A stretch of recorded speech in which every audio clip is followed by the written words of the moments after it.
committed to their charge.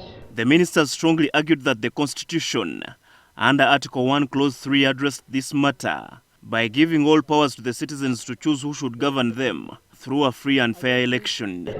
Term limits, not now.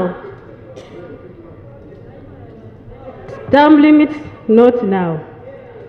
The safety valve we have is the people voting. So we should leave it open to the people. After all, the Constitution says power belongs to the people. Of whether we should remove the term limits. Both in 2005 and 2019, this very parliament made an argument which carried the day that the idea of removing rigidities and restrictions on the right of the people of Uganda to choose their leaders was a good idea. Term limits were removed in 2005 in what many saw as a move to enable President Yoweri Museveni to seek another term after he had served his maximum 2 terms under the 1995 Constitution from 1996. The same ministers also supported another amendment to the same Article 105 to extend the term of all political leaders from 5 to 7 years.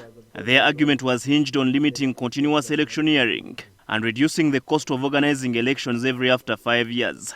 Right, Honorable Speaker, I know some of our colleagues are just fearing here because the country is watching. They love 7 years. They do. They do love 7 years. Put there about whatever, a separate ballot, and you see it will go through. So, yes, 7 years for me, I support. So we may have to understand here for the voters. That's why they sent us here. 7 years is a good time in Uganda for people to sit down and work. Say it or not, it is the adequate time according to Ghanaian times. The 7 years, you come here before you realize you have spent so much. By the time you realize that you are just beginning to get something in your pocket, it is already time. It's already time for elections. It is not clear whether their positions represent those of most members of cabinet. Speaker Rebecca Kadaga has now put the House on notice on when to pass the bill after 65 out of 457 MPs contributed to it.